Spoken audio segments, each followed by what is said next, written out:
Good afternoon. Welcome to everyone. Welcome to day 2 of Pre-COP26 Youth Summit.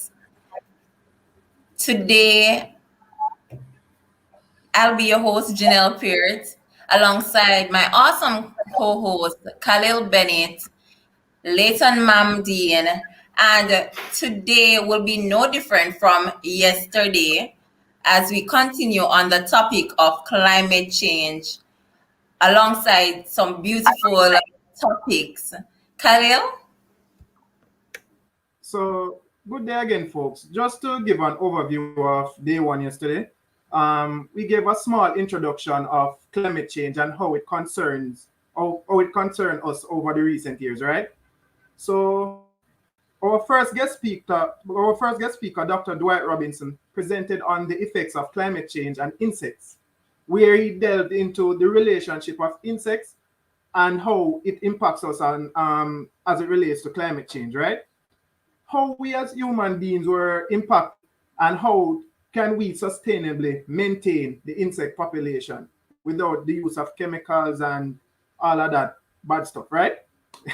So our second presentation was water resources and climate change, right?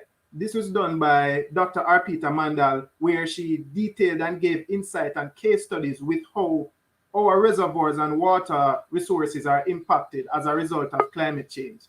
And she noted areas of previous research and other things that she have done over the years, right? Our last speaker of day one now was Dr. Woodhouse, where she enlightened us with some environmental studies that provided breakthrough within the health sector, as well as highlight how climate change overall impacted our general health. So if you have missed day one, no worries.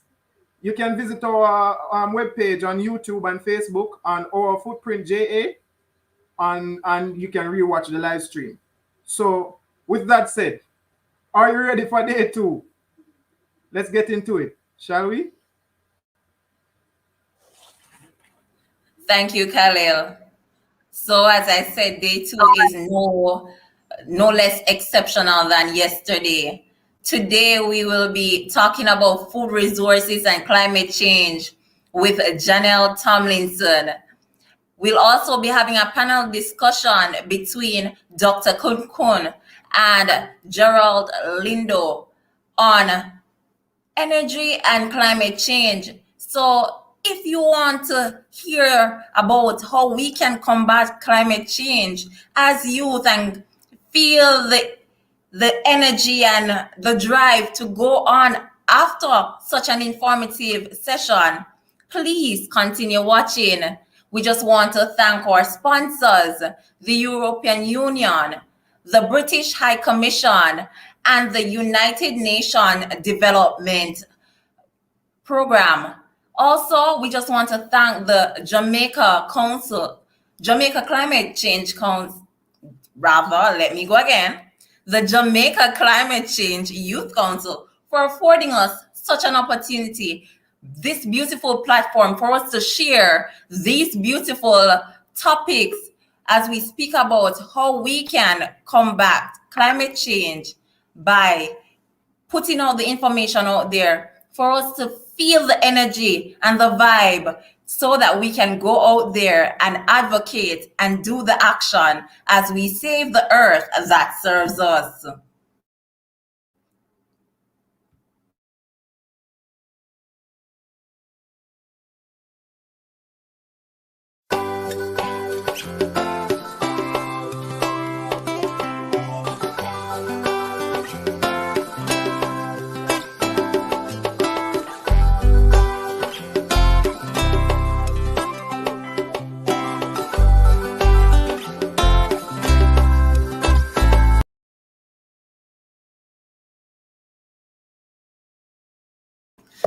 So if you were here yesterday, you know what time it is. It is time for our first speaker to come up. But before she comes to us, I'll introduce her to you.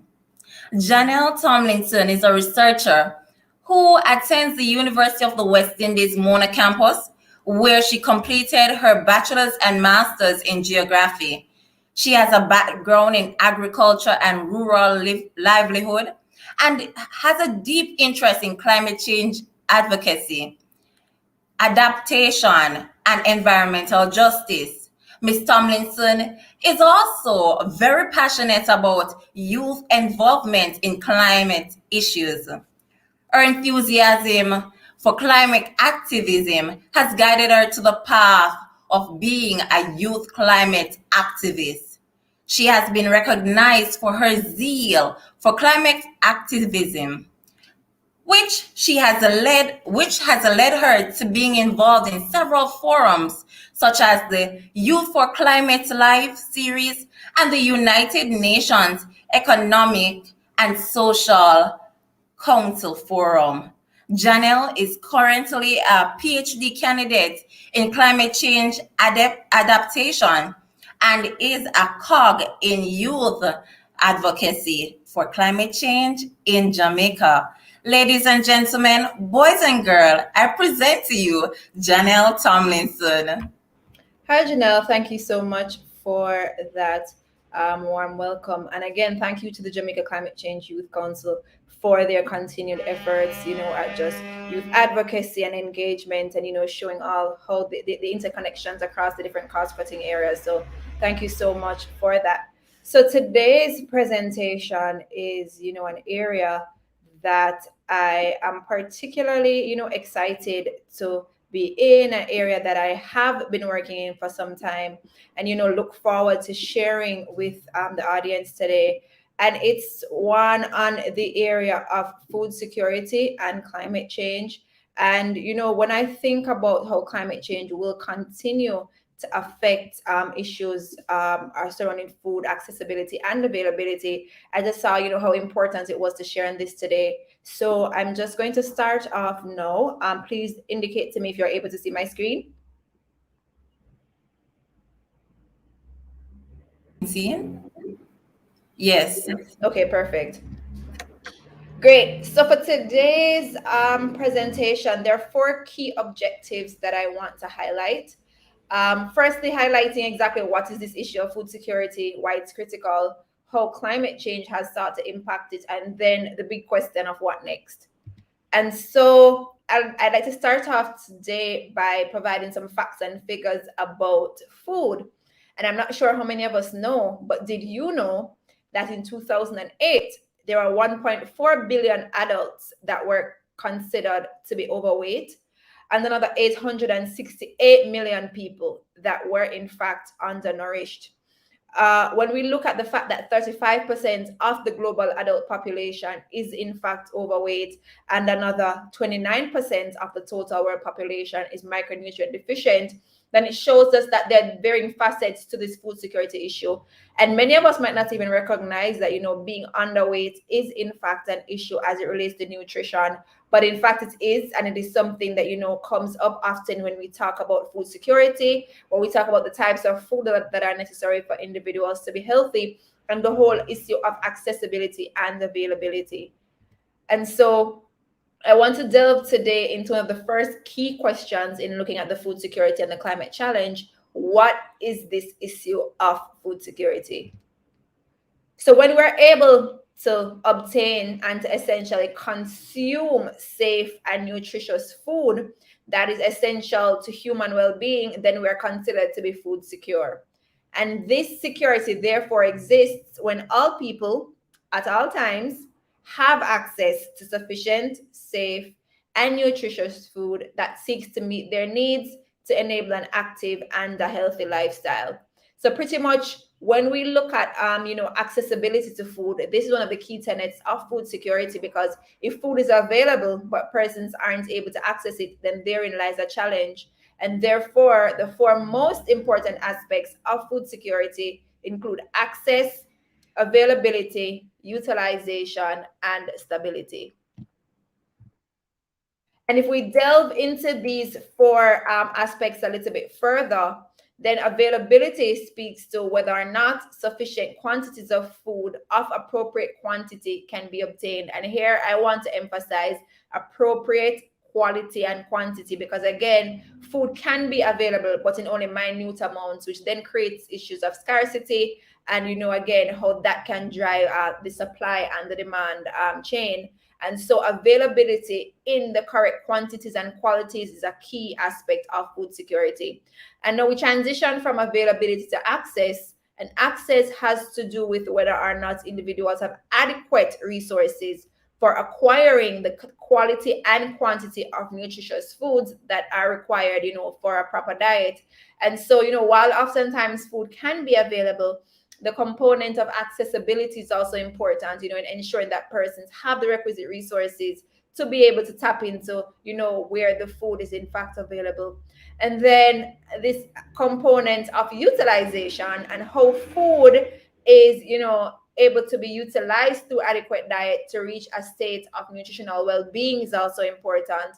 And then finally, we have the issue of stabilization, where an individual must have access to the adequate food and not risk losing access due to a sudden shock, as we have seen recently with the COVID-19 challenge. So again, while food can be available and while it can be properly utilized, we have to ensure that stable measures or mechanisms are in place to maintain these three other factors of availability, access, and utilization. And so now that we've understood a little bit more about food security and the four most important aspects of food security, then we now need to delve into it a little bit more. So why is this issue so important, and why are we here having this conversation today? So we recognize that growth in the agricultural sector has been found to be at least twice as effective in reducing poverty when compared to other sectors. Let me read that just one more time. Growth in the agricultural sector has been found to be at least twice as effective in reducing poverty when compared to other sectors. So we think about agriculture and the fact that food security is linked directly to agriculture, then we recognize that when we have an agricultural sector that is effective, that has all the correct mechanisms and projects and programs in place, where rural and urban centers alike are able to benefit from different aspects of the food and the value chain, then we recognize how important it is in this issue of poverty alleviation, which is critical, which is a critical sustainable development goal, which is important not just for that, but is just in overall maintenance of lives and livelihoods. Then it showcases to us that this concept of food security is critical for individuals just to be able to live from day to day. And again, the issue of access to quality nutritious food is also fundamental to human existence. I mentioned earlier the issue of malnutrition and obesity, which are two extremes of the food security challenge. And then we recognize again that this issue of food security is important in maintaining a healthy and a productive lifestyle. And so there are 5 key reasons that I have highlighted today as to why food security is in fact important. And it relates to access to quality, again, nutritious food. It fosters economic growth and job creation. As I mentioned before, it contributes to poverty reduction. It presents opportunities for countries to participate in trade. There are issues of global security and stability, which are increased, as well as improved health and healthcare. And again, COVID has shown us how important the health of a population is. And, oftentimes we like to say health is wealth. And so food security is also an important part of that equation. While we have been able to identify the fact that food security is a problem, is an opportunity rather, there is also the food security challenge. And globally, we are in fact facing a challenge where food security is concerned. When we refer to the United Nations, in 2017, they highlighted that a 5% increase in global hunger was anticipated between 2015 and 2016. The number of chronically undernourished people has in fact surpassed 815 million people. And interestingly, we are anticipating that by 2050, we must feed at least 9 billion people. And the demand for food will increase by 60% of what it is today. So we can only imagine that, we are seeing that in varying places, there are issues of famine, there are issues with access and availability. There are places where, different challenges are affecting how much food is available and how much food is accessible. And if we can anticipate that the demand for food is going to be 60% greater within the next few decades, then we can anticipate what challenges will come as a result, particularly in the face of a changing climate. When we look at countries in particular, we see where food insecurity across countries is highest in low-income countries. And of course, high-income countries accounting for the less of that percentage of those who are food insecure and those who experience severe food insecurity. And so when we delve a little bit more into it and focus more on, how a changing climate or how climate variability will seek to, impact food security, we can recognize that it has already, been playing a key role in some of the negative impacts that we're seeing in the agricultural sector. And it seeks to affect food systems directly through impacts on supply and demand, through decreases, in individuals' ability to be able to produce, to purchase food, and then to, create opportunities for others to be able to, tap into that. And so disasters have been affecting farmers' ability to grow food, to harvest food, and to supply food. And in particular here in Jamaica, where so many small farmers cultivate on less than 5 acres, the majority of them are rain dependent. So they have open fields where they depend on rainfall to provide, that irrigation support for their crops. We can imagine that with increasing variability, with more prolonged droughts, with more erratic rainfall that is not predictable, then we can anticipate a lot more challenges where food where yields are concerned and just overall income from it. And of course, that has repercussions for the domestic market, because then individuals will have to rely less on the local market. We have to import more.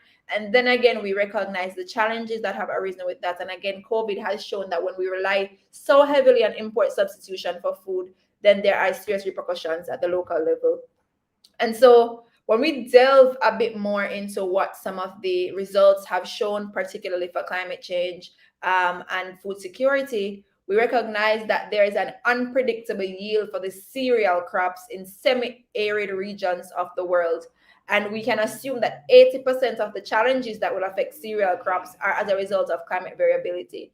And for many of us, we're well aware that cereal and maize and corn and all these different kind of products, all these kind of different resources are key ingredients for so many of the foods that are consumed. And if 80% of the challenges that will be faced by these crops are related directly to this issue of climate variability, then again, we understand how important this is and how important it is for us to focus and, utilize the climate change lens in everything that we do to make sure that we are addressing some of the existing and the challenges that will arise as a result. When we look even more at low-income and agrarian communities, we recognize that as a result of climate change, food consumption patterns will become seasonal. There are these different studies that have sought to look at food security and food insecurity. One of the things that they have focused on is how a pre-harvest lean season often results in families reducing their food consumption until the next harvest. And so this means that the lean period may be extended if there are fewer supplies or if it takes longer to get an adequate harvest. So what oftentimes happens during these periods is that when there is an extensive disaster or hazard, what families often have to do is cut back on how much they consume. So as a result, they end up skipping one or more meals each day. And oftentimes this is seen, in those arid regions of some of the African countries. And so this means that individuals' ability to get sufficient nutrients that are necessary, to carry out daily activities is reduced. So you can imagine how that in turn affects productivity. It affects their income earning ability, the availability of resources in the household, and you understand the trickle-down effects that can have for children going to school and overall elderly persons in the household as well. And if we look at it from another standpoint, we also recognize that, carbon dioxide concentrations, and the higher these concentrations are, they do in fact have impacts on crops as they seek to reduce the overall protein, zinc, and iron content of individual crops. And it is estimated that by 2050, an estimated additional 175 million, not 175, the 175,000, but 175 million people could in fact have deficiencies in zinc, which can, among other things, make them more susceptible to other diseases. And again, we anticipate another 122 million people being protein deficient. So again, climate change does not only indirectly impact whether or not the crops are able to grow and the yields that are able to be reaped, but also the nutrient content of these crops, of food, is also being affected. And so we can only understand and recognize that climate change has continued to be a problem and will continue to be so even in the future. And so looking at more at some country-specific examples, we recognize that in 2016, some of the ongoing droughts in Malawi led to the country's worst crop failure in a generation, with an estimated 4 million people being in need of assistance. So can you imagine that one event in 2016 led to some 4 million people being in need of assistance? And now when we look at what's happening in 2019, what was happening in 2020, within the COVID era, and even now in 2021, we see where some of the ongoing torrential rains that were in Malawi in 2019 across Southeast Africa affected more than 922,000 inhabitants, devastating crops, household, infrastructure, you name it. So again, it shows that climate change is not something that is very context specific, that is only affecting countries in the Caribbean or African nations. It's something that's cross-cutting. It's something that is happening everywhere, and it's something that individuals are able to experience differently, and there are also similarities. Again, the United Nations Food and Agricultural Organization have again estimated that roughly 1/3 of food produced by farmers is lost between the field and in the market in low and middle income countries, and a similar amount is wasted again between the market and the table. And currently the food system contributes 21 to 37% of greenhouse gases, meaning that these losses add to the climate crisis but do nothing for food security or malnutrition levels. And so such changes not only threaten directly the production of food from land and sea, but they also threaten revenue generation from export crops. Jamaica is renowned for our Blue Mountain coffees, renowned for our ginger, for our nutmeg, and all these different, unique and exquisite crops.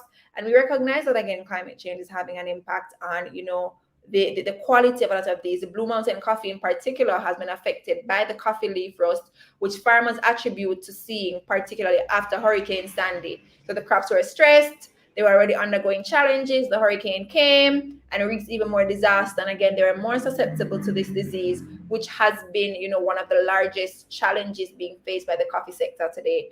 And so it has repercussions for export markets, for our local markets, and just our overall income earning ability. And so again, when we look at some of the changes, we recognize that the adverse impacts of climate are a major threat to the food security in the Caribbean. So in looking again and in kind of reiterating some of what has been said, we recognize that food availability is in fact impacted by climate change, both in the short and in the long term. Climate change will in fact compromise access, especially for those individuals who work in the sector. And again, we recognize that, COVID has shown some of the challenges that we can anticipate with climate change. We saw how, there was a glut with the farmers not being able to, sell their produce with COVID. On the contrary, we can anticipate that with, climate change, there's going to be a shortage of crops, which in fact will drive up the demand. And so again, individuals who have limited resources will not be able to afford these healthy and nutritious food types, particularly in the event of scarcity. Again, nutrition is likely to be affected as people may try to shift diets, and fresh fruits and vegetables become less available. And stability is also another problem again, because with these high expectations of unstable events, erratic events, then again, the regimes that individuals are used to when doing their agricultural activities will shift and again cause major changes in the market system and provide opportunities for uncertainty. And so when we look at the SDGs in particular, SDG 2 speaks to zero hunger, and it anticipates or it advocates for a profound change of the global food and agricultural system. It advocates that we need to be able to create opportunities for increased nutrition, particularly among countries that are already being affected by this issue of climate variability and change, coupled with ongoing socioeconomic challenges that are prevalent in a lot of these countries. And so when we look towards some of the responses, some of the ways that we can seek to, create opportunities for being climate smart within the agricultural space, we need to make sure that whatever is done is coordinated and integrated with existing socioeconomic development and environmental policies to foster sustainable development locally and across the region. Oftentimes, when you talk to farmers, you recognize that they don't need to be saved per se, and they'll tell you that they don't need to be saved. They don't need anybody to save them. What they need are access to resources, access to information, access to funding that they're able to utilize to implement things that they consider to be important at the local level. So when we look at, for example, greenhouses and how that can help to, stabilize certain inputs and access and resources, if more farmers had access to greenhouses, for many of them, they would be able to produce more efficiently. Access to irrigation is another challenge faced because of, resources and financing. And so we need to make sure that in being able to foster change, we look at what's happening locally. We may recognize that a lot of the financing mechanisms that exist do not favor a lot of these small farmers who do not necessarily have high assets. So we need to look at alternatives. How then can we still be able to provide financing to these farmers while still being able to ensure that where loans are provided, they are able to repay these loans over a particular amount of time, whether it is that there's going to be a cost sharing, whether it's going to be that some amount of social safety nets help to subsidize these loans. But we have to make sure that, the persons who are providing for us, who are making sure that, we are food secure and that we are able to access nutritious food, are thought about in the long term. And again, when we think about it, it can't be a one-off project where we access funds, we implement something, and then at the end of the project is where, all these lessons end. It has to be built into something sustainable. We have to utilize community groups and cooperatives and all these different JS and PMOs to make sure that these groups are sustainable. They have the capacity to be able to tap into their own funding, and that whatever projects and activities are aligned at the community level cater to the needs of the people. So we can't, implement projects from behind closed doors and around our desks. We have to go into the communities, understand what the challenges are, understand what people are interested in, so that we foster buy-in and co-create solutions around these challenges. Again, there are a multitude of possible adaptation options, which may include green engineering, legislative and technical solutions. And again, for these to be effective, and while they sound pretty amazing and pretty good on paper, if the community doesn't buy into a lot of them, if they consider them to be ineffective, then all there will ever be are practices that are disseminated and stay there. They have to be locally adaptable. They have to be things that persons are willing to, take on to. And again, this issue of behavioral change is something that we have to contend with, which means that how we communicate climate change, how we communicate the challenges, how we communicate, the solutions have to be very specific to people's needs and provide that opportunity for them to contribute and to have their voices heard. The final one I'll speak about is policy formulation, and it needs to be built on the bottom up and ensuring that we, make increased linkages between this issue of climate change and the 4 dimensions of food security. We have to make sure that individuals understand that it's not a government thing, it's not an academic thing, it's not something for the university and for, the UNDP and the FAO and the climate change division to talk about. It's something that everybody can, play a part in. And while, again, the legislative and policy instruments are going to be very important for creating the enabling environment, it can only be enforced on the ground if, again, the government provides the space for that to happen and if people recognize its importance. And so in closing off this presentation, I'd like to say food security is something that is essential for life. When we look at climate change, which is goal 13 of the Sustainable Development Goals, in my honest opinion, if we are unable to address the issues and the negative consequences that are affecting climate change, then all the other SDGs will be affected, because it has repercussions for life on water, life on land, for food security, for just institutions, for communities, for renewable energy. And so in tackling climate change, we have to make sure that there's an intersection between all the sectors, all the areas, and show how things intertwine. And unless we start to do that, unless we start to, integrate the local perspectives and make sure that persons aren't just in a space to tick a box to say that, okay, we invited the community and we invited the youth delegates or the youth representatives, but in ensuring that these individuals are given a space from the conception of the project to the end, and in any sustainability components being built in, then we have to make sure it's local and context specific. And as it has been said, and as it has been reiterated, we have to think globally, act locally, and ensure that, we facilitate space for persons to be engaged and to be informed. And with that said, I'd like to close off this presentation by saying thanks again to the Jamaica Climate Change Youth Council and all the partners who were able to, facilitate these different dialogues, which will continue into this afternoon and tomorrow. And I look forward to just the ongoing work that is being done, the ongoing engagement, and creating this space for youth to share and, contribute to the ongoing dialogue. So thanks again, and please do stay tuned for the upcoming session. Thanks, everyone.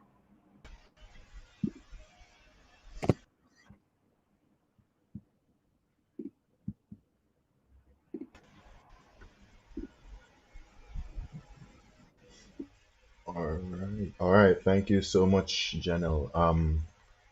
We ask you to stand by just for a bit, Janelle, as we will be taking a few questions from the audience. If anyone has any questions for Janelle, just please drop them in the comment section, and then we will move from there. But Janelle, I have a question here. You spoke about the issue of wastage of food, and that's one of my biggest problems when it comes on to humans and famine and etc. etc. How can we strike a balance between our actions as individuals, the policyholders, and their impact on this, and also having equitable distribution of food, where it doesn't only depend on how much you can spend to get the food that you want, but you just getting food that is enough for you to survive long term, so that we don't have one section of the crowd getting more than they need and one section not getting enough. How can we have a strike a balance there?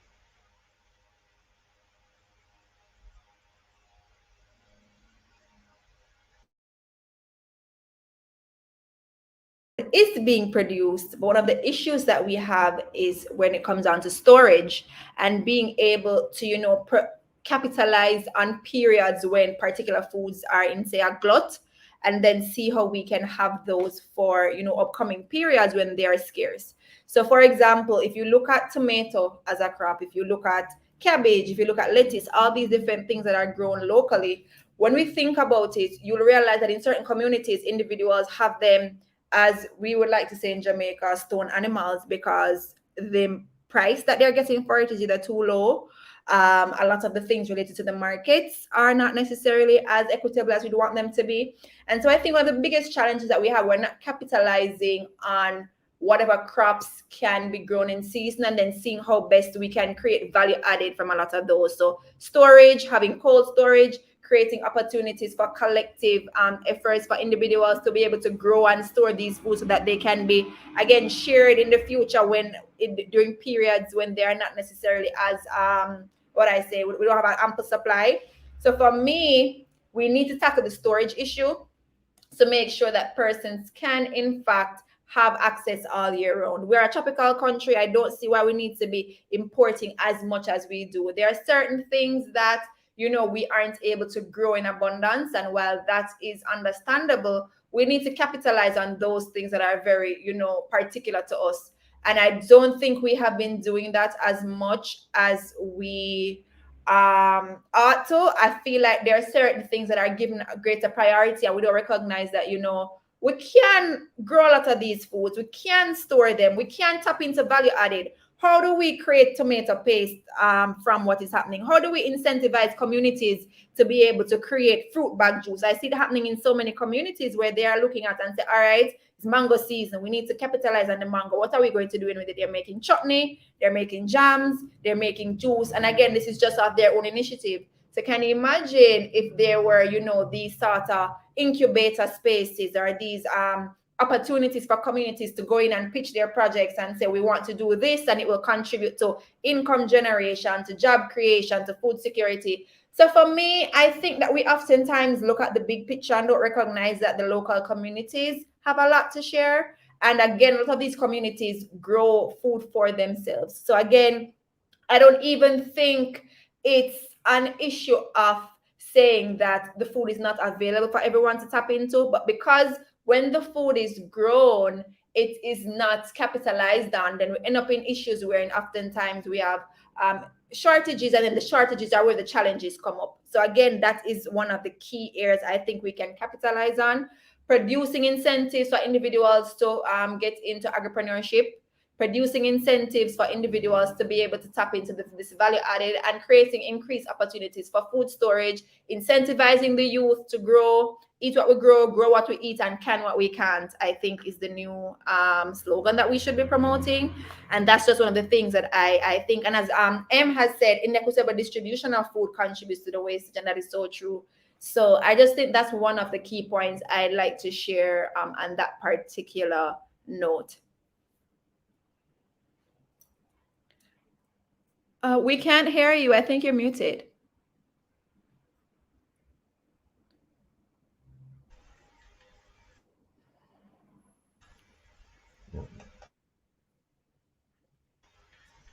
Hearing me now? Okay, so I can hear you, but I can't hear Janelle. Okay. All right. So we have a question here from Tahira. She's saying the Icelandic seed vault stores seeds and grains for almost all edible plants around the world in case climate change or some disaster destroys the existing ones. Do you think this is a smart measure?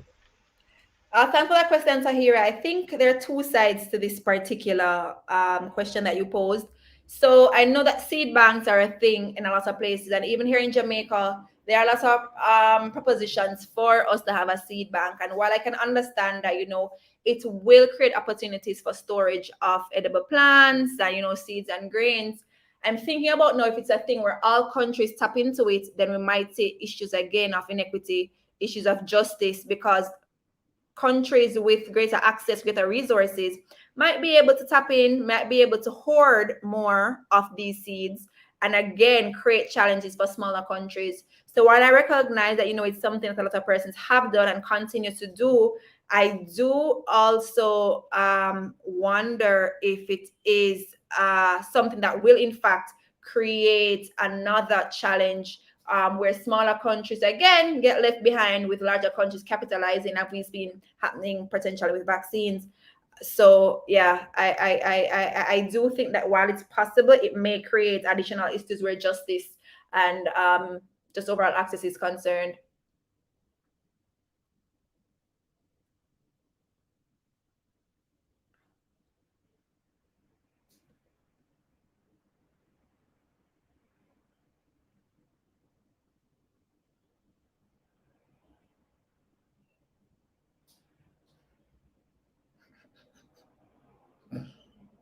Alayton, I think you're muted.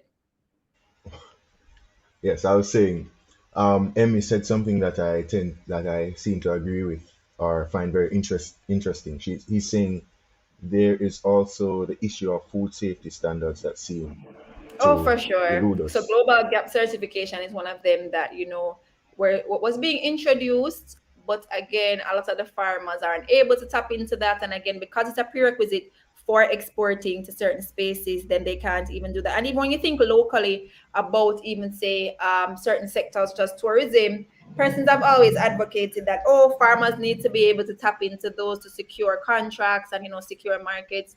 But again, when you think about a small farmer with limited resources, how is he going to be able to supply 5,000 or 6,000 pounds of a particular thing to a hotel?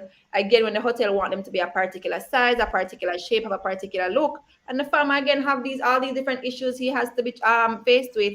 And again, there's the issue of promoting, you know, collective action, so cooperatives and using these different community groups But again, when we think about it, even with all the members putting together, there are still challenges, particularly where these standards are. And with persons now moving towards more organic food, there's other issue now of whether or not food is Green Globe certified, and whether or not they are able to get all the different, meet the criteria for a lot of these things. So every time we think about it, it's a loop. People who are vulnerable, people who are marginalized continue to face all these different challenges. And I guess it's just a continuous loop. And until we recognize that we need to provide resources for them to be able to undertake things where they are in their spaces, then we'll continue to be faced by this challenge. So, yeah. All right, all right.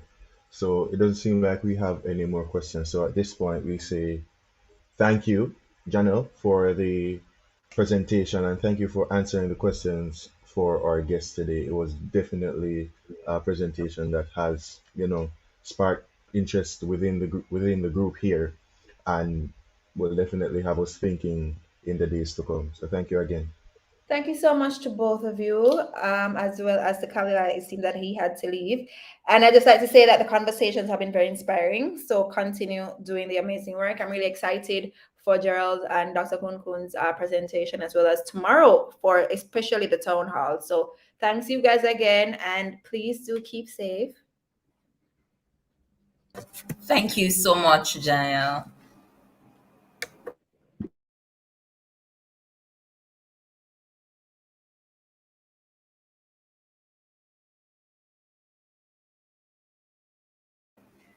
All right, we are at that section of the webinar where we now go into the panel discussion between Dr. Randy Kunkun and Mr. Gerald Lindo.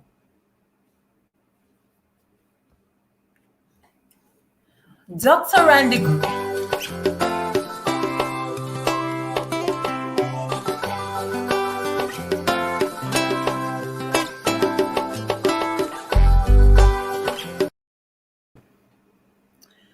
Dr. Randy Kunkun is a past student of the University of the West Indies St. Augustine campus. He then went on to the University of Flensburg to study energy and environmental management. He has a zeal for enhanced renewable energy integration within the Caribbean, and is coupled with an in-depth research in renewable technologies. His diverse method in energy efficiency positions him as an avid renewable energy advocate. Dr. Kunkun now resides as a lecturer in renewable energy at the Department of Physics at University of the West Indies Mona campus. In addition, he holds the position of editor-in-chief to the Journal of Caribbean Environmental Sciences and Renewable Energy. Mr. Gerald Lindo completed his master's in biological engineering at the University of Georgia. He specializes in transforming energy systems to adapt to climate change. Mr. Lindo served as a senior energy engineer at the Ministry of Science, Technology, Energy, and Mining with the government of Jamaica. However, since 2019 to date, he serves as an energy expert at the Caribbean Center for Renewable Energy and Energy Efficiency. Ladies and gentlemen, boys and girls, I present to you Dr. Randy Kunkun and Mr. Gerald Lindo. Hi, good afternoon, and thank you for that warm welcome. You're welcome. Oh, hey everybody. Hope you're hearing me clearly. Thanks for the invitation. Okay, so this afternoon we're going to have a talk on climate and renewable energy, and what impacts that's going to have. This session comes just before the COP session, COP 2026, and it's a very important talk that we're we'll be having here in terms of climate and alternative forms of energy. Gerald, definitely very, very much welcome to have you here and your expertise to share on this. So let me begin to share my screen there.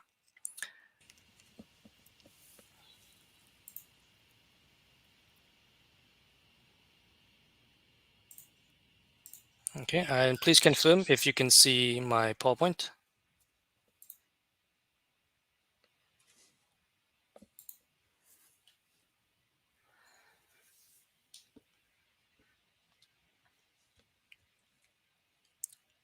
Can I have a confirmation there on the I'm PowerPoint? certainly seeing it, Randy. Okay, Yeah, man. great. Okay, so let's begin there. We're very much on time there, and as I said before, this is the Pre-COP26 Youth Summit. Save the year that saves us. That's the slogan for today, and it's really welcoming and to have this presentation with you all. So just have a scope of the presentation. What I'm going to do here is that I always like to inform persons who are viewing, if you do have your smartphone out, do look out for these QR codes that will be embedded in the presentation to come. If anything interests or piques your interest, feel free to have a scan of it. Feel free to read along and read extra. The point of this session is to really engage in current encourage and enable you with some form of interest, pieces of reading material that could branch you off furthermore, right? So we're going to have an overall background to the understanding of the energy markets. That we need to have that conversation on the energy situation because a lot of other technologies out there are based in comparison to that. The carbon dioxide emissions globally and regionally, where do us in the Caribbean and Jamaica in particular, where do we stand in terms of a carbon footprint? Right? Identify major renewable energy types across the Caribbean. You may be asking, are we making progress? Are we moving stride by stride with the world and globally? What sort of initiatives are there? And I will definitely be using Jamaica again as because Jamaica is one of the regional leaders, especially when it comes to wind energy in particular. And we'll have that discussion at that point in time and discuss a basic overview of each area. And at this section, when I'm in the presentation, I will try not to stay too long because this is not a session to have you educated, especially on the renewables and the working principles. It's just a highlight. What is there? What is it out there? Make awareness, give you something in terms of moving forward. And then finally, we're going to have that impact of climate change on the energy sector. And by climate change, I want you to remember that climate change and the greenhouse gas effect, all these other ideas, it's a natural phenomenon, but it's the enhanced version that has come along, the extent to which we have introduced tons and tons, and you're going to see in these figures in terms of since the 1900s and before, where it started, where we're at, and it's gonna really pique your interest there. So some major talking points. Where we're going to be talking about how is the energy sector impacted by climate change? Definitely. What measures are taken into account to limit the effect, and also the transition from fossil fuel. And I always like to streamline my discussion in terms of developing the problem, addressing it, trying to look at what are the solutions and what are the impacts, the economics, the environmental impacts of all this, right? And hand in hand, we'll be understanding the energy landscape, both conventional and non-conventional forms of energy, renewable energy transition coupled with energy efficiency measures, right? And also carbon dioxide reduction mechanism through integration of renewables in the energy sector. Right, so let's begin. Let's begin with an appreciation of the crude oil prices historical trend, because we want to get to that discussion of climate. We need to identify what is it going on, what's going on in terms of these prices. So a lot among the Caribbean members, the CARICOM member states in particular, we are bound by the volatile nature of the barrels of oil because our dependence in terms of the importation of this oil and gas industry. So as these fluctuation in prices move along from year to year, we must pay this because our overall economics and our overall electricity generation and fuel, all those aspects of the economy are based on importation of the fossil fuel trend. Right, and as you see in a quick QR there, if it piques your interest, I'm always putting this up. So if you want to know exactly where the data comes from, if you want to manipulate data in terms of you using of it, please feel free to check on. And then I brought it onto a much more 2021 scenario, what's happening in January up to September here, to look at the price in crude oil is actually starting to go up again as compared to the historical trends there, right, at that point in time. So we must keep this into consideration. And us in Jamaica, we know since March of this year, there's been some drops, 1.4% probably in March, and some about 3 to 4% increase again recently in terms of our price of electricity. And we're going to be talking about that in terms of a very important economic tool, the levelized cost of energy or electricity, as it's known, LCOE. And I want you to keep that in mind. And it might just pique your interest again in terms of what is that all about. Oil consumption. Just want to have this one statistic here back in 2015, right? Not so far back. So the CARICOM member states collectively, those 15 member island states, had a USD of 4.883 billion US dollars annually from fossil fuel imports. And we need to have that decreased, because the less bound we are to the importation of fossil fuels, it will be better for the economy, better for the environment. And we're going to be talking about all those step by step. So you want to have an idea. You're hearing these statistics on carbon, oil consumption and importation, and we know, of course, the major culprit here in terms of the quantity of greenhouse gases, in particular carbon dioxide, holds the largest base there. So where are we worldwide on an average? A trend here you're seeing since the 1960s to 2015, just after there, and you can get this on the World Bank, right? Feel free to check the QR code. And I want you to keep that value in particular. That is per capita, per person that we're seeing there, 4.493. Now, what are our Caribbean neighbors and our regional and global leaders? Where do they stand? Right? You can go find these really, really interesting representations here of these CO2 emissions per capita. And let us bring it into perspective. Canada, the States, Mexico, all the way to Russia, China, Qatar, and UAE. Look at those values. Look at those values in compared to the average carbon dioxide emissions per capita worldwide. And let's bring it now to the Caribbean, right? Look at Jamaica, 2.9, that's doing good. Barbados, St. Kitts and Nevis, and Trinidad and Tobago. So you can see, let's bring the conversation back to the Caribbean, and in particular Jamaica. Our carbon footprint now, or CO2 emissions per capita, compared to other global leaders, is way less per capita, right, per person, as we're seeing here. You can see the CO2 emissions per person in other nations. Say the US, for example, is roughly 5 times more over at the US. So we are not globally responsible for like the majority, well be below that. However, us here in the Caribbean, we will feel the effects of the enhanced version of climate change much earlier, much faster, which we are experiencing actually before these larger continental bodies that are the so called the larger culprits, or the ones who are emitting more and more CO2. Right, so those are the ideas. So just have an idea, greenhouse gases. And I always like to use this little triangle here and have an idea of the 4 major greenhouse gases, or GHGs as we call them. Look at the carbon dioxide, largest area there in our triangle. So that's the largest quantity. And just for some general knowledge, where does this carbon dioxide come from? And I want you to keep note of methane. Methane is roughly 28 times more powerful at warming when compared to carbon dioxide. Now the quantity will be less, but I want you to keep that in mind, that it is more potent when it comes to the warming effect.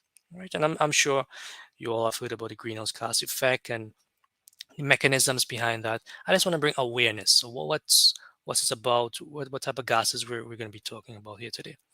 And then I came across this very, very interesting chart here. And I want you to have this idea. Look all the way from 1750, right? These ideas all the way up to 2019. We have some world leaders here, India, China, Asia. That's exclusive. This portion here now will be exclusive of China and India here. And then you have South America, North America, Europe, etc. Right? Have an idea what's happening here. The global trend in annual CO2 emissions worldwide. Let's look at some statistics here. Let's bring up the 1900s. Keep an eye on the total 1.95 billion tons, right, of CO2 emissions. Let's take 50 years into the future there. 6. So we increased by a factor of 3, roughly, just over a factor of 3 there. From, let's round off to 2 billion to 6 billion. Let's add 50 years again. We've gone up to 25.3. That's 6 by 4, over 4 times the emission factor now. And just 10 years after now, it's more than half of, or just so of what is at 2019. So these trends are not good. These trends are increasing rapidly. And there are many climate models out there in terms of what we need to do, what we need to reach in terms of the mid-century, 2050, or just thereafter in becoming carbon neutral. And what I've done here now is to set up the culprit, the importation and the consumption of fossil fuels, the effects that it's having environmentally, especially with our atmosphere, right? And we want to have a discussion on a solution. How do we move forward? How do we move forward in terms of the points of climate resilience, climate adaptation? We always hear these really, really good points floating around, but let's air some light into them, right? So I always like to rationalize my situation. Why transition to sustainable forms of energy? And by sustainable energy, we mean renewable energy coupled with energy efficiency. They go hand in hand, right? Let's think about it. Continuous importation of fossil fuel and drilling and production of this, coupled with the effects that it's going to have in enhanced CO2 emission, we're going to have that the physical manifestations of enhanced climate change. What we're seeing here is surface temperature rising, frequency in hurricanes and intensity, increased dry spells. All these are factors that we're going to be talking about and really, really pushing the agenda on the need for transition away from what used to be the norm and how we're transitioning and the enabling factors towards the future. This charts that I'm just showing you here is just an idea of the blue line here that shows that what we need to do to reach that net zero, to reach that decline. And there are many, many more models out there that you have on climate models and how we're going to be really approaching that 2050 or just after point that is really crucial, that is going to be extremely, extremely important worldwide. Once more, you might be asking again, renewable energy. Why should we really venture into this? Of course, we have the environmental side, reduction in CO2. We're eventually going to have that reduction in our LCOE values, right, in terms of the selling price or the retail selling price of electricity. You're going to have enhanced job creation and grid stability. I always like to have this conversation on grid stability, even though today is really, really dependent on climate. Grid stability and the health of the grid is always very important. How can we accommodate more and more renewables? Remember, renewables is one of the dominant solutions, right? There are many other solutions, but there's one that we're looking at particular for electricity generation, right? But if you're bringing something on to an environment that's supposed to be beneficial, you need to ensure that your environment can take on, it can be stable, it can have stability based on what you're adding on, right? So let's broadcast them. The major players of renewable energy across the Caribbean: solar, hydro, wind, and geothermal, right? Many of us have heard about these. We've probably seen commercial scale plants, household in terms of small scale plants and stuff in terms of the photovoltaics for rooftops, definitely. And let's have an appreciation now of the renewable energy distribution across CARICOM member states. I haven't listed all 15 here. It would have been too condensed, but just to give you an idea, all right, so you have the legend below there. It is, and this is in terms of the overall potential. This isn't the installed capacity. Hopefully one day we would have these values, but this is the potential of where we can be at in terms of these megawatts, these full name capacity values, right? Are we going to be talking about? And I'll be coming back and forth maybe mentioning in terms of the panel discussion on that chart there. And if we bring the discussion to Jamaica, Jamaica has made great strides. Jamaica has close to 86% installed capacity of its hydropower plants. It's maxing out in terms of installation. We've had a Wigton Wind Farm with 3 phases and BMR coming on board there. Really, really important. We have a Paradise Park, Content Solar that you're seeing there in front of you, and those are really, really contributing towards the grid, right? The electrical grid. We will have a discussion that's going to be probably around the second to last, third to last slide or thereabout on my takeaway that goes hand in hand with renewable energy, and that is of energy storage. I want you to remember that phrase, energy storage. It is as crucial as the integration of renewables. And furthermore, is Jamaica on the right path? Has Jamaica made strides in terms of this talk about renewable energy injection? And it's been ongoing. It's been ongoing, and even before 2017. But I thought I'd just bring some near timelines in terms of these. And electric vehicles are not covered in this discussion today. However, it can spark conversations further on. I want you to keep in mind electric vehicles is also one of the thriving aspects of it there, right? So we have a timeline of what's going on. So Jamaica's on the right path. So let us get some beautiful diagrams up in terms of what you're seeing here. Let's have a quick introduction into the renewable energies, right? We have some large commercial scales and some nice, beautiful floating systems there in terms of your solar power. And solar power can be in 2 forms: your direct use in terms of heat, you're using the heat generation, right, for heating purposes, and your photovoltaics for electricity generation. I am much more biased towards the photovoltaics because I'm more interested in the electrical grid network, and that's where we need to have those. We always have a discussion about paying our electrical bills. What can we do to have a reduction in that? So the photovoltaics always take my attention a bit more there. But you can have a look, check out those QR codes, have an idea of what the installation sizes are all about. And when we talk photovoltaics, we have the idea, do we have a lot of sunshine in Jamaica? Rhetorical question.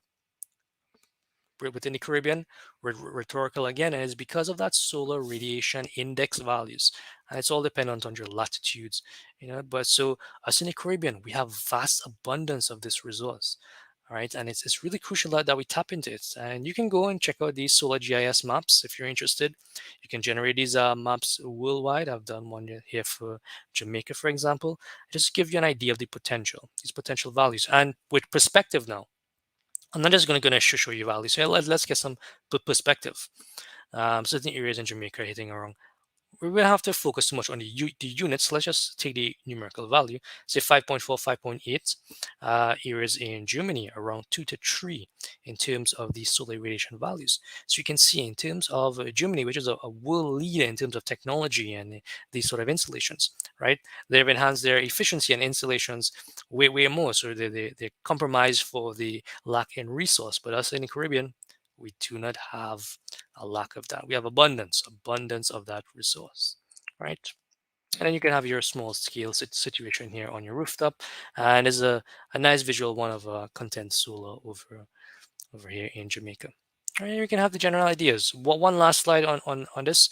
If you're looking at a small scale situation, you can have your PV modules and all the other electrical components. Your combiner box, your DC disconnect, your inverter that goes hand in hand, AC disconnect and goes into your main distribution panel, and then we can feed that into JPS network, and of course we can have a two-way dialogue with them in terms of our net billing there. And of course you can have a battery bank system that is your energy storage, and energy storage, like I said, is crucial. And so just have you a schematic of all of that. So solar checked. All right, let's see here. Let's see here. I may have overlaid one image, one too many here, but let's see if we can just have a quick talk here. Geothermal energy, heat within the earth. Many areas across the Caribbean, especially Eastern Caribbean nations, they thrive on this young volcanic systems, right, around that subduction zone. And this is one of the renewables that are not affected by our weather conditions. predominantly it isn't affected by that because we're drilling into the earth itself, because the drilling technology is similar to that of oil and gas. But you have to understand, oil and gas, they're drilling for oil and gas, pockets of that. We're drilling here for pockets of hot steam or liquid. And this hot steam or liquid is then taken out, extracted through the production wells, and it's just basically steam that runs through turbines, create electricity in your generators, and it's a closed loop system. What you take out from your system, you put back into the system. You don't go dumping it out into rivers and other areas. You feed your reservoir back, and that's how it creates a sustainable system, right? And let's have a look at regionally where we're at for geothermal energy. St. Vincent here. St. Vincent has done a lot of feasibility studies. It was very unfortunate that St. Vincent had the eruption recently, because they were on par. They were on par of having their 10 megawatts, 10 to 15 or thereabouts, geothermal plants on the island. It would have made a very big statement across the Caribbean, very beneficial. And let's have a look here in terms of what we're talking about geothermal. Have a look at this. The other renewables, and this is for the St. Vincent situation, are vastly more abundant.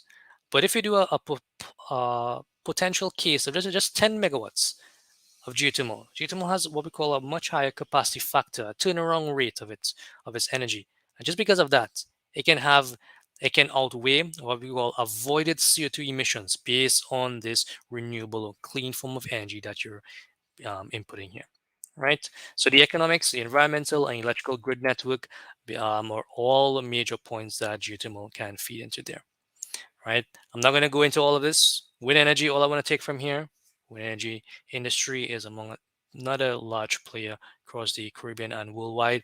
We're talking about upstream winds, extracting that kinetic energy into mechanical, and mechanical feeds into your generator and gives you electrical energy. Just a basic, quick analogy there, right? And it is all about the relationship between your upstream and downstream in terms of site selection and locations of where you're going to be putting these turbines. And these turbines are huge. We're talking 100, 150 meters in diameter. Larger in diameter, more energy you can be extracting, right? And site selection is always crucial in where you're going to be positioning these systems. So climate change, and its impact on the energy sector.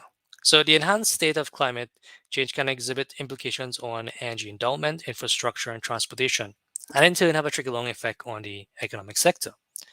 Understanding the potential vulnerabilities brought on by climate consequences onto the energy sector is important to then prepare keywords and adapt to such changes. And I want you to have a look here, and you can read ahead. I wouldn't go through each of these. I just want to go through a couple.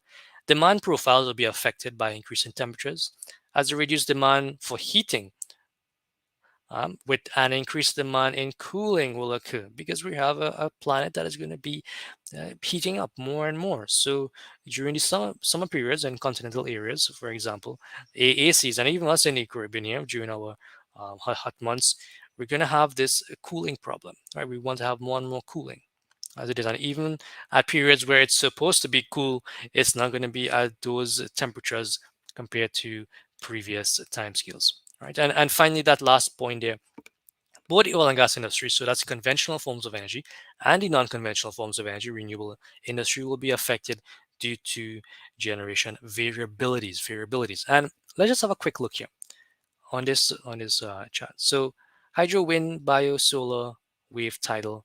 Just have an edge, a look here, a skim through. Now, on your right, you're seeing those extremes in future climate, temperature, precipitation, wind speeds, sea level rise. All those are going to be affected by our current state of climate that is going to be moving us into the 2050 and 2100s, right? And you're going to see the effect there, the impact on the energy sector. All of them are going to have that keyword again. Variability going to be enhanced. Uncertainty is going to be enhanced in terms of the power production. Because let's just have a quick talk here. Photovoltaics, they're rated to perform optimally at certain temperatures. Now, if you increase those temperatures more and more, it's going to affect the voltage ratings and the performance of these systems. So the technology needs to adapt to these increasing or these changing in terms of the climate, right? You need to have a look at that. Think about hydropower, for example. Precipitation. What's going to happen when you have long periods of drought or those dry spells? Your resource itself, if you're looking at that dam system, it's going to be reduced there. And any climate impacts there, furthermore here. So hydro, wind, solar, etc. You're going to see those keywords. I'm not going to read out everything. I just want to have you that if you're interested, feel free to contact me. I can give you the documentation of these things. Look at those keywords: reduce energy generation, enhance uncertainty, revision of transmission needs, all those ideas. So I thought about, let's talk now reduction, but let's adapt to what is happening, what is going to happen. We look at the supply, right?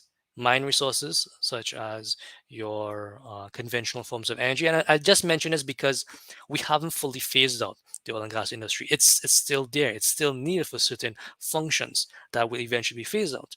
And then we have hydro, wind, solar. Let us take those for example, because they're affected by these climate conditions, right? Each of them, you're going to have some sort of mechanism that you can put in place to adapt. Let's take one of them. We're not going to read all four. Let's take wind, for example. Right, improve design of turbines to withstand higher wind speeds, relocate or locate based on expected changes in wind speeds, relocate or locate again based on anticipated sea level rise and changes in river flood flowing and stuff, right? So all these ideas are going to be putting it. Looks at the demand aspect now. Invest in high efficiency infrastructures and equipment. Invest in decentralized power generation such as rooftop PV generations or household geothermal units, right? Efficient use of energy through good operating practices. And let's always remember the transmission and distribution, the utility, improve robustness and pipeline transmission lines. So let me just do a quick check here because I do not want to be too, it's now 4:04. Yeah, we're still very much on time there. That's really good to see. I'd like to do a quick check there. Now let's come back again. Implications for the grid operator, because we just talked about the grid there, right? Let's think about what's happening in Jamaica. We want to invest more and more renewables, which is great. Across the Caribbean, wind and solar are the dominant forms of renewables that are being installed over the last decade. It's definitely the statistics are there. But wind and solar are what we call intermittent sources, meaning that it can be affected by climatic conditions. You can have cloud coverage that's going to reduce your power generation of your PV sites. You're going to have reduced winds and then you're going to have reduction. So what is going to happen when you have expected or predicted drops in your power generations and they're grid connected, they're supplying power to the grid? You need to have a system in place to feed the power when those are not producing the expected amounts, right?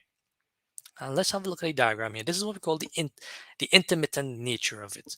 Have a look at that chart. That's not a nice smooth curve that you're seeing there, a constant plateaued line of power production. No, those fluctuations are throughout the day itself, right? Depending on cloud coverage, depending on the angle, the azimuth angles, and all these other ideas of the hourly time of the incoming solar radiation. So you can have unreliability or unsteady power production that you'll have there. Now, how do we resolve this? And Jamaica has made great strides. That has really set the example for the Caribbean in terms of the introduction of the hybrid energy storage, right? The lithium ion and flywheel technology. Right, first of its kind, it costs around 21.3 million, and it goes roughly just under 1 million per megawatt, but it's around 24.5 megawatt facility, right? And that is really important because once we hit 2030, the competitive nature of batteries, they're going to become much more cost competitive. And that's where I expect the industry, renewable energy industry across the Caribbean and worldwide, going to have more and more battery backup in terms of this, right? Because, the capital cost, the upfront cost is always a factor that deters these investors. Right, so you can have a read of it. You can have a read of it for the integration of solar into the national electrical grid of Jamaica, GPS experience power quality and grid stability issues, right? And this will happen. This will happen, but it is what you're putting in place to take care of it, to ensure that you have these fluctuations in check, right? So with that in place, I believe our discussion is going to end there.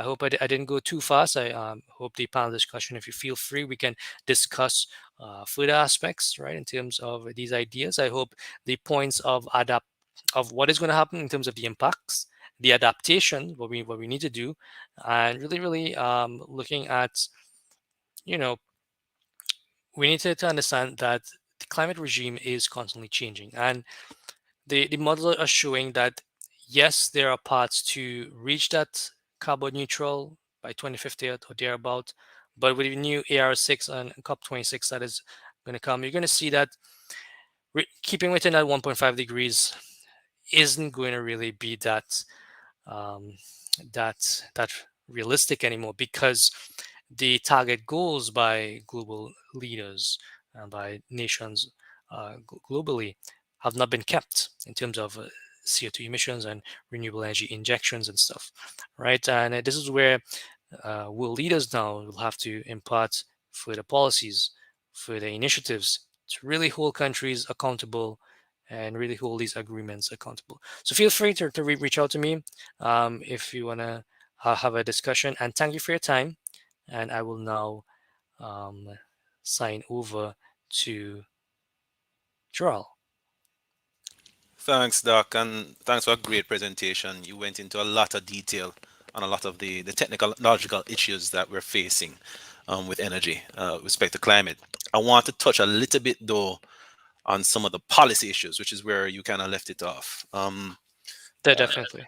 I do have a presentation, but in the interest of time, I'm not going to go through the full thing. But I want to step back and make a point about what energy means for humanity and what we mean, how we think about development and how energy comes into this. The entire history of human development, however you might want to think about that, can be thought about in terms of the way we use energy. As human beings have started to use energy in new and bigger forms, and generally have started to use more energy, this has corresponded to what we think of as progress. So, one time we didn't have any sort of power beyond our own bodies. And therefore, it was all about food energy. Once we unlocked the agricultural revolution, we suddenly had more food that we knew what to do with. We had a lot more energy in our bodies to use, and that transformed human civilization. When humans harnessed fire, suddenly you found that all this chemical energy that was around you in terms of woods could be converted into something useful. You could use to cook your food, you could smelt your metal, and again, transform civilization. One of the most consequential things that happened in human history, and you had referred to it, Randy, was around in the 1700s going into the 1800s, the Industrial Revolution. Right. Human beings found out that, boy, if you burn coal or if you burn oil, all of a sudden a wealth of energy is unlocked. And it can do all sorts of things to transform civilization. And the amount of transformation human beings have had since the 18th century because of the Industrial Revolution is amazing. And I want us to appreciate this because a lot of what we think of as quality of life comes from this. All right. People want to be able to drive them car. People want to have lots of appliances in their homes. They want their TV. They want to be able to jump on YouTube, but they want to see videos like this.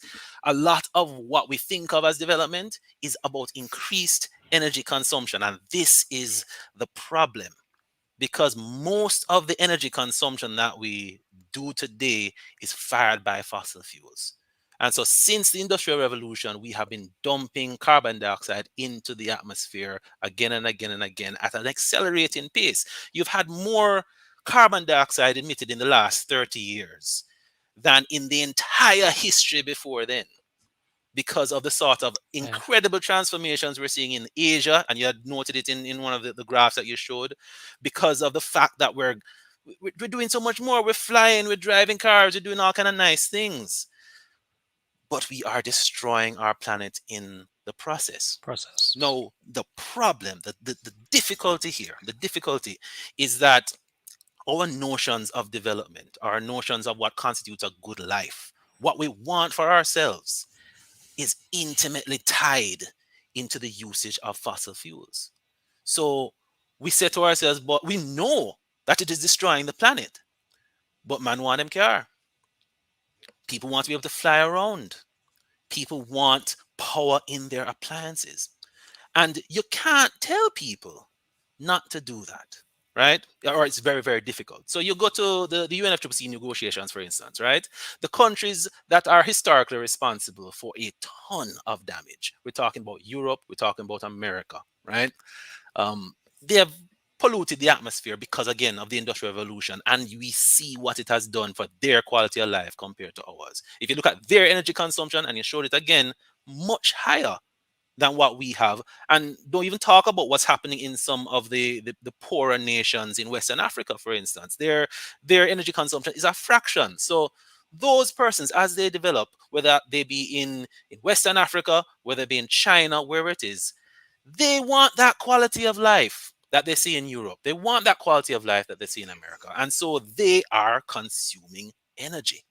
Now, how are we meeting that demand? Renewables are shooting off. Renewables are becoming much more and more prevalent, but the rate of growth of human energy demand is far greater than the rate of growth of renewables. And what fills that gap? Fossil fuels. And so the rate of fossil fuel growth has been growing, even though we all know how toxic it is for our environment and how disruptive it is in terms of the climate. This is the dilemma. On the one hand, we know this is something we need to come off of. On the other hand, everybody wants development. Everybody wants progress. Everybody wants a higher quality of life. And untangling those things is, in my opinion, the crux of the difficulty that we see in the UNFCCC processes. It is why, though we have made progress, it has been so slow and so painful, and it has been insufficient. And it is why, even though we already know how bad these things are, fossil fuels are for the environment, next year we're going to be using more fossil fuels than we did this year as a planet. And the same thing will happen again and again and again. It is the reason why, even though our country like Guyana, our friends, our CARICOM brothers, even though they know what climate change is doing to them, they found oil. And you can't tell them not to drill that oil and make their country rich, right? Because it's what the people need. You need to raise people out of poverty. It is an intractable dilemma. And getting past that, I wish I had the answers. I think part of it has to obviously be renewable energy, right? We have to replace this demand growth. To meet the demand growth, it needs to not be coming from fossil fuels, it needs to be coming from renewables. But we also need to slow the rate of demand growth. That's why energy efficiency is so vital. If we don't lower the amount of demand that we need to meet so that we can speed up renewable energy to meet that, then we're always going to be adding more and more carbon dioxide and getting ourselves into more problems. And sometimes it's subtle. It's not just about what we do on the grid. It's also about how we organize our societies. So take Kingston, for instance. It's impossible to get around Kingston in a comfortable way without a car, right? And so a lot of young people, they want to buy them car. They want to be able to get a car, get on the road, and live their life in the way they want to live it. Because the transportation sector, in terms of public transportation, not making it, which is why so many people aspire to buying a car. But unless we have the sort of city where you don't need a car because public transportation is affordable, it's available, it is comfortable, it is modern, it's secure, unless we have that sort of city, we're going to keep growing our fossil fuel demand. Unless we develop in a way that is not spread out. We have to go all the way to Portmore to live, because you can't afford living in the city and you have to drive back and forth every day. Unless we find a solution for that, people are going to burn more fuel on the road, right? And believe you me, something like 80,000 vehicles per day travel the road from Spanish Town to Kingston. And it's a similarly high number coming over the Causeway in Portmore, right? If you had a society where people could live closer to where they work and they had reliable and affordable public transportation to get where they need to go, then we'd be a very far way to solving this demand problem. But we don't. We don't have that sort of society. We don't have the sort of urban renewal yet that we need. We don't have the change in development patterns that we need to really reduce the demand for fossil fuels that we have in our society. And again, you can't tell people don't buy that car. You can't tell people don't have those appliances in the yard. You cannot tell people don't take a holiday and fly go here, there, and everywhere, because this is what people aspire to. It is a difficult problem, and we are still trying to solve it. I want to touch on one more thing that you mentioned, the effect that climate has on energy. I want to give a real life example of Belize in 2019, right? They had a drought there. Epic proportions of drought, never been that bad before because of climate change, of course, right? It cut their hydro capacity by a lot, and that had to be met with fossil fuels. Moreover, because of that drought, they had a lot of fires. The fires threw a lot of ash and dust into the air. That ash and dust got onto their transmission and distribution infrastructure. It caused failure of some of their insulators. You had some flashover events happening there. You had power cuts and problems all over the country. So it's not just about the supply necessarily. You also have effects on the transmission and distribution infrastructure because of climate change. Wicked problem, and it's a struggle to get past it. Yeah, definitely. These points are very important. Let's just talk about one thing, for example. So that's on the large scale scenario, which Yeah. definitely will be even much more drastic when these effects happen. But that's the point where we need to have the incentive or incentivize the system, especially for small scale applications, particularly PV installation on rooftops. Of course, it's good, but how do we enable? How do we allow homeowners to access these things, right? If it's going to be certain renewable energy loans, which to enable, because you don't want to just say, okay, because anyone getting a loan for capital costs for RE technology, because certain taxes are still there, it's going to be difficult. But you want to enable a society, because if you have this production and consumption at the same site, it is going to release stress on the electrical grid. JPS will not have to produce so much power, and hence we know in Jamaica about power cuts very well. Yep. We're going to have a much more efficient grid, a healthier grid network, and it's going to have a reduction in that. But we need to enable, we need to allow persons to enable at this point in time. And these are very, very important points that you're bringing up here. And the transition away from fossil fuels, there are some bright spots that we can look at, because a lot of these nations are reaching close to 100% there, and that's the ideas. And I always give kudos to our Caribbean neighbors. Take for example Barbados. Barbados since 1970s has been pushing their solar direct, solar thermal industry, and they do have plans, because this discussion can go even further, because we know it's on a governance level, industry level, in terms of the banking level. Also, all of these play great roles in the overall aspect. And having these renewable energy targets are ambitious at times, but it's on the right track. And that's where the policymakers come, because those are the ones who can really enact, where finances need to be pushed. Where if it's capacity building, that's one aspect, but research grants, small moves, all right? Electric vehicles, like you mentioned, in terms of transportation, because modern cities, how we're going to design our cities, and how are we going to be introducing electric vehicles into Jamaica eventually. There are some cases we have charging stations and stuff across the island, but at the same time, how are you going to attract someone to say, purchase an electric vehicle, when the capital cost of that is way more compared to a standard fossil fuel based gasoline vehicle? So should we then target small scale in terms of the lightweight vehicles and look at retrofitting of those? Because we in Jamaica we have a lot of motorbikes across the island. That is known. So can we start off small, and then let's push forward into the electric vehicles for the bus industry, for example? Because back in 2019, the then Minister of Energy, Favour Williams, there was a drive towards having electric buses and stuff at that point in time, and really is exactly affordability, timeliness, and security, all these aspects with these buses. It can be enforced now. You can have those right, because if you have affordable prices for transportation, you don't have to rely on your private vehicles, just like you said, exactly. And in terms of the system, so there are many points that we could draw on, and I really with your policy points and the overall idea of Persons, we don't visually see carbon dioxide, but if we could, and we could see exactly how much CO2 is being emitted just from using of our vehicles, it will be a stark difference.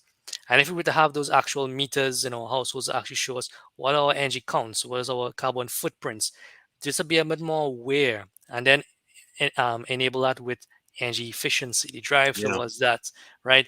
That is going to have, because your point was about production and consumption, right?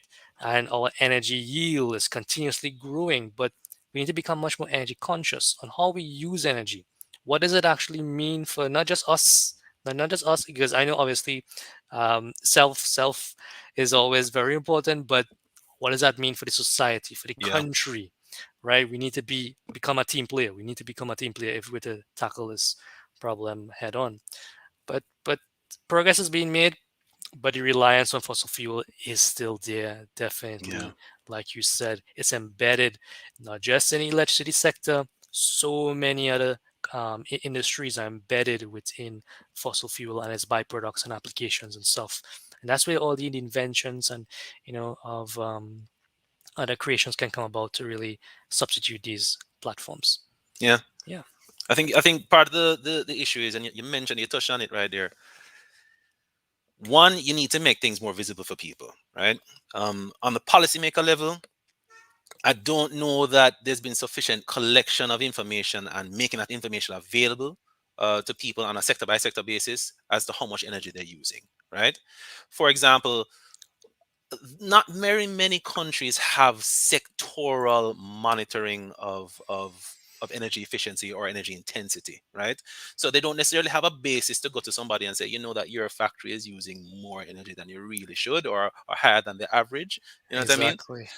Making that sort of thing known to people, I think, goes a very far way. And some of the smart grid applications that JPS is coming with, some of the customer relationships that they're building, where they're making their customers more aware of their energy consumption, I think that does help, and you need more things like that.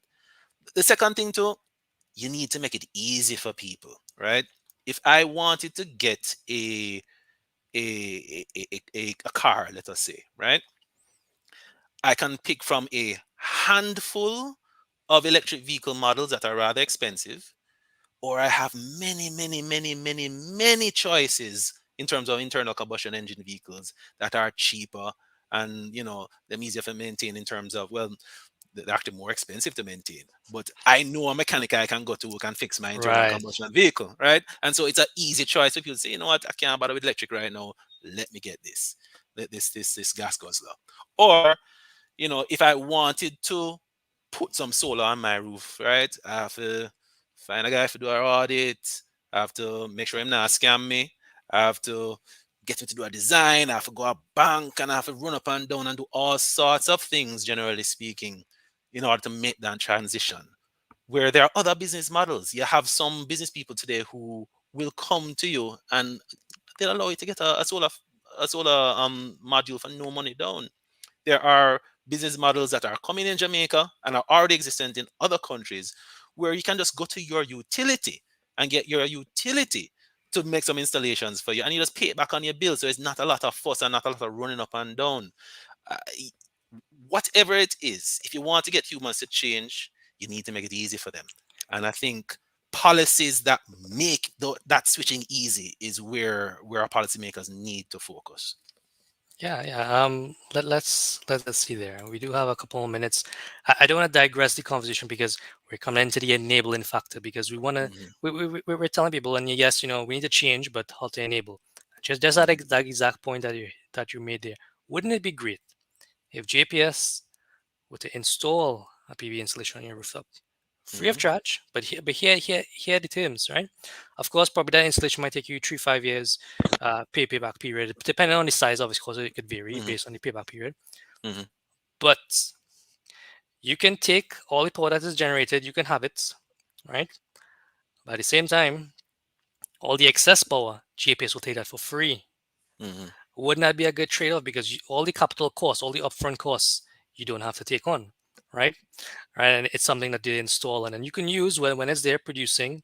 But once your battery system, if you have a backup, once it have excess, because of course during daytime, many of us are out to work, so the 8 to 5 period, that's just excess power there on your Right. system, and it's not going to be really used with any household. Say, so that's excess power that could be used and fed into the grid, and Mm-hmm. that's how you're going to make those small, many production points across the island, and really help. It sort of creates, the whole microgrid analogy, and or they combine, they give you a larger sector. So these are all enabling factors, Mm-hmm. right, to really help. And I mean, there are other conversations we can have on it, but I believe let's agree that we need to enable and Yeah. allow, really give people the opportunity to make it more affordable.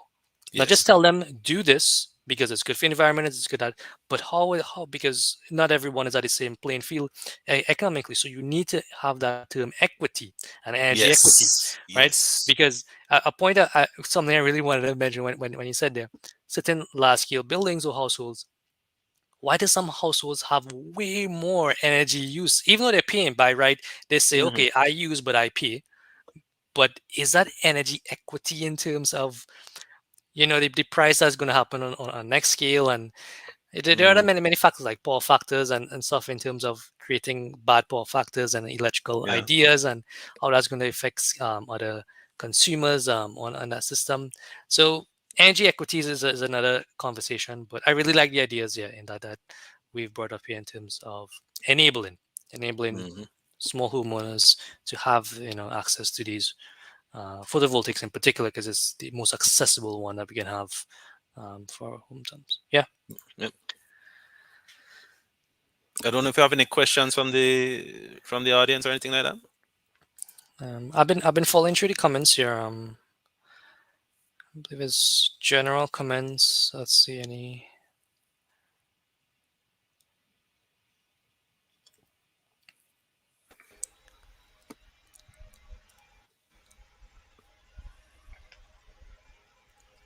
Hi guys. Yeah.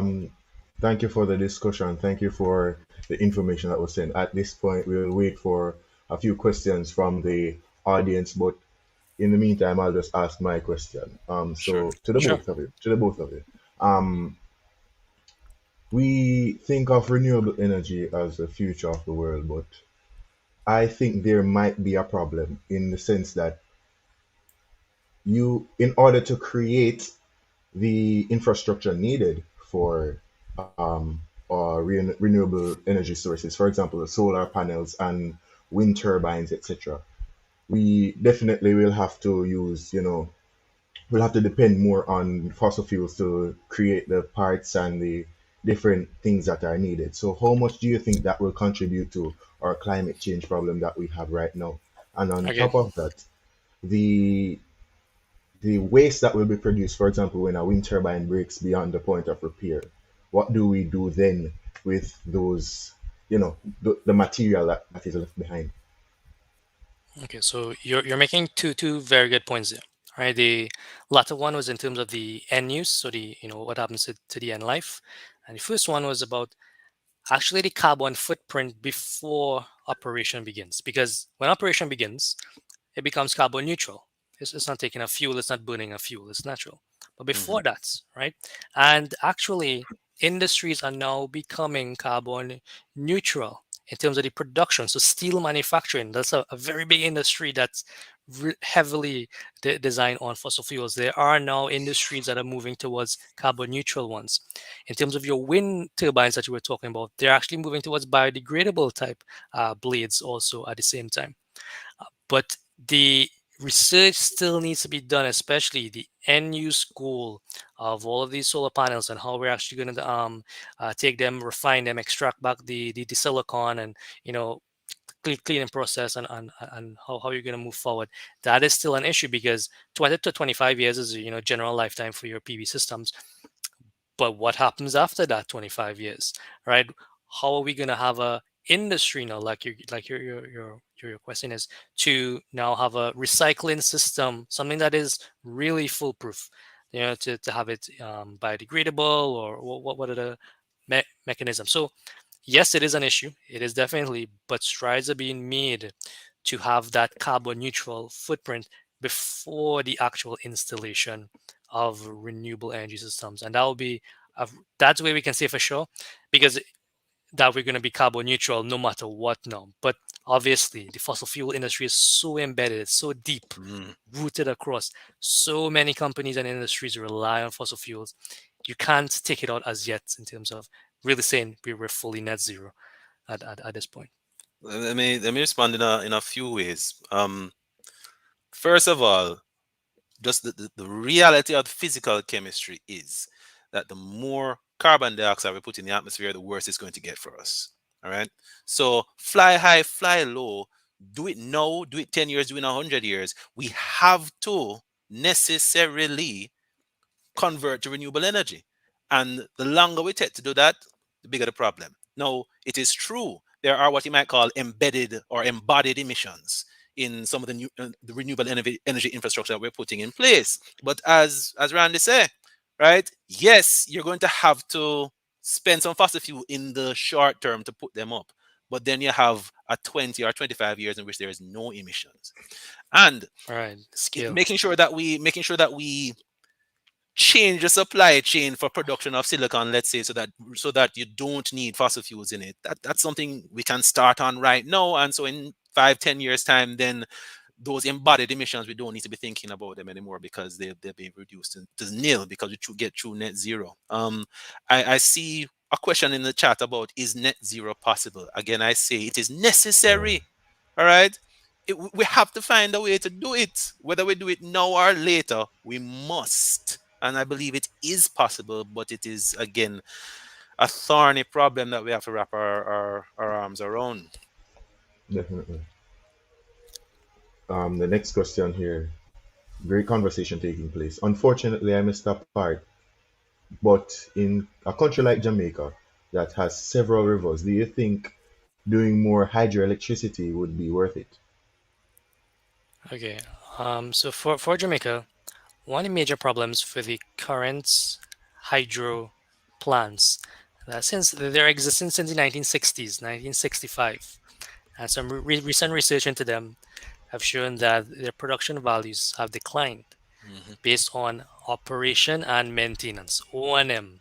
Very important. Any technology that you put on board, you need to have rigid O&M, making sure that the pen stocks and there are no leakages or losses of the resource and all these ideas. So the upkeeping of these systems is one agenda definitely there. Like I mentioned before, Jamaica is roughly at 86% in terms of its potential installation. So we're sort of capping out in terms of what we can put on again. Retrofitting, because the whole idea is of hybrid systems now. PV and hydropower can go hand in hand. One can feed the other at the same time. We can have PV floating systems within our hydro dams, to have coupling at the same time. We could look at pump storage also. All these ideas can go hand in hand. So yeah, so Jamaica has potential for hydro, definitely. But we need to upkeep what we have and, do a rigid check back on how we can improve the systems to get back those peak values that we have there. All right. So I just saw a little discussion there a while ago. What do you guys think about nuclear energy? Is that a way forward? Someone countered it by saying the waste would be the next problem. So what do you guys think about that? Nuclear waste is a problem, yes, but so is all the waste and pollution and problems associated with production of fossil fuels, right? In terms of not just the carbon dioxide now, in terms of the air pollution, what that means for human health, in terms of oil spills, in terms of all kinds of things. If you were to take a rigorous counting of how many people die per megawatt hour of nuclear energy produced versus how many people die per megawatt hour of fossil fuel energy produced, is not a competition. Nuclear is much safer from that perspective than fossil is. Now, nuclear waste is hard to deal with. You have to have the regulatory mechanisms and environmental controls to deal with it. I'm not saying it's easy. If Jamaica wanted to go nuclear, right, you'd probably have a 15-year process to go through the IAEA and get all the regulatory boxes checked. It's not easy by any means. but it's a good technology. It's well established, and I'm a big fan. And big up to Prof. Layla of blessed memory. He was always pushing for Jamaica to go nuclear. I don't know if anybody's carrying the torch now that he's passed. So, nuclear energy is quite, what you say, very hot topic in terms of the energy density and one the energy output that you can have. Hands down, it has great potential, right? That is statistically true. Yes. You have just to mention a couple of words, Chernobyl, and then what happened recently in Japan in terms of having a Yeah, nuclear power Fukushima. plant on Yeah. a seismically active region, and you're wondering how those site selections got. So, and then the idea is that I'm going to put two sides to this. For Jamaica, we are small compared internationally.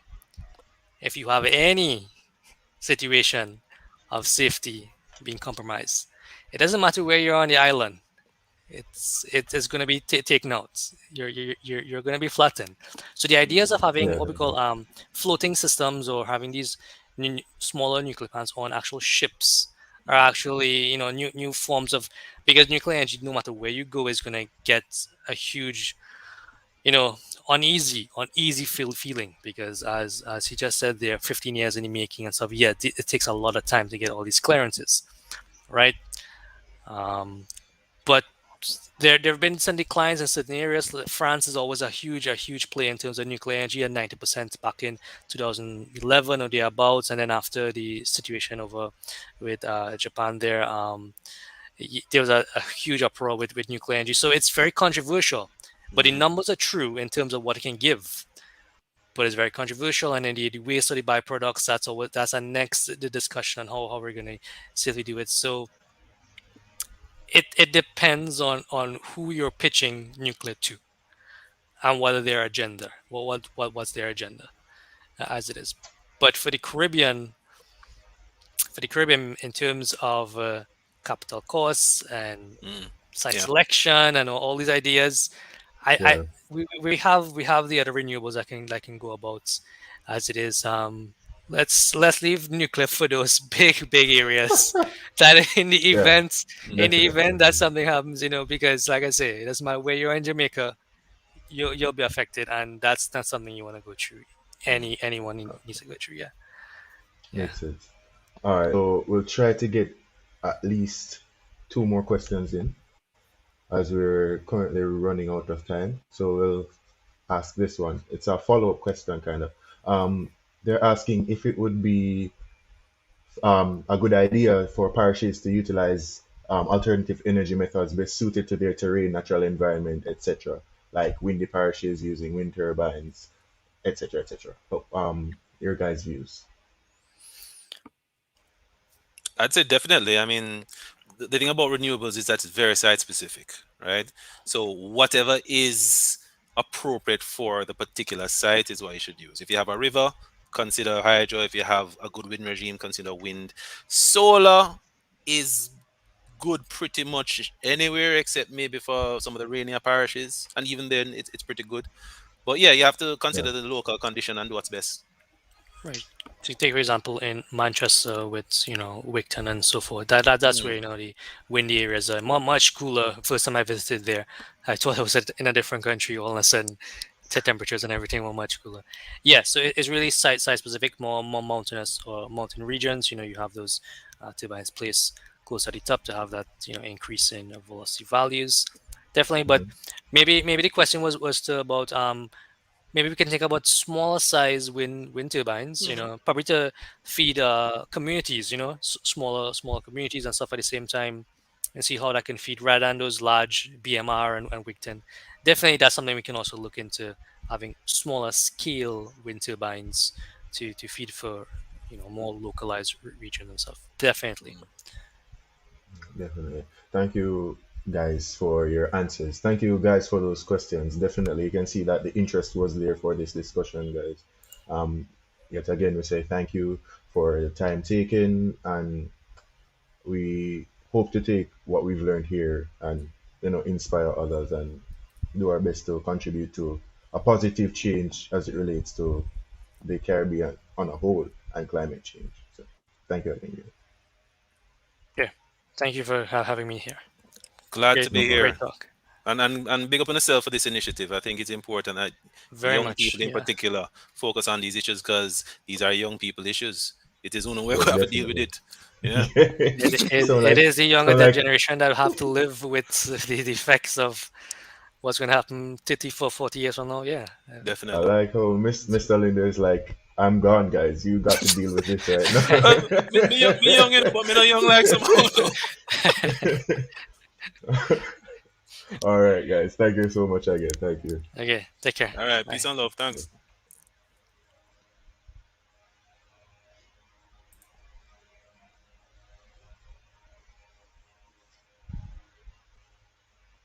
All right, guys. So that concludes our discussions for today, our presentations for today. And we want to thank you guys for coming out. We want to thank our presenters today, Miss Janelle Tomlinson, and our two speakers just a while ago, Dr. Randy Kunkun and Mr. Clive Lindo. So yet again, we want to thank them for everything that was said here. Janelle and her discussion in regards to us keeping our environment in a manner that we can have food um, dispersed that in a more even and equitable way, and so that we can preserve our environment for future generations. And also want to thank both gentlemen earlier for helping us to realize how our actions, both on a governmental scale and on an individual scale, can, have a negative effect on temperature rises and our future output and energy use. So we want to thank them again. Thank you all for coming on. Thank you for your questions. Thank you for your comments, your general comments. You see Tahir saying, don't remind us, but it's just something that we have to do. We have to keep it in our minds that, climate change is real and we got to do something to save the earth that serves us. Yet again, we say thank you for those who came out yesterday, those who came here today. Thank you for thank you to the JCCYC also for providing this platform. Thank you to our sponsors, the EU, the UNDP, and the British High Commission. We say thank you all for everything that you've done throughout this time. This concludes this aspect of the webinar series, and now tomorrow we will definitely look forward to our panel discussions, both the youth panel discussions and the panel discussion from our leaders. So we'll have various speakers from speakers that we can relate to on the youth level and experienced persons who are very versed in our field. So yet again, I want to reiterate, I can't say it enough. Thank you guys and have a great rest of the day and week.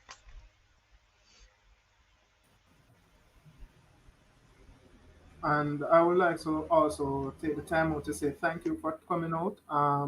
These presentations not only brighten my horizon and way of thinking, but it also shows that the end is not nigh, right? We can also try to make a change. We are the generation to put it out there.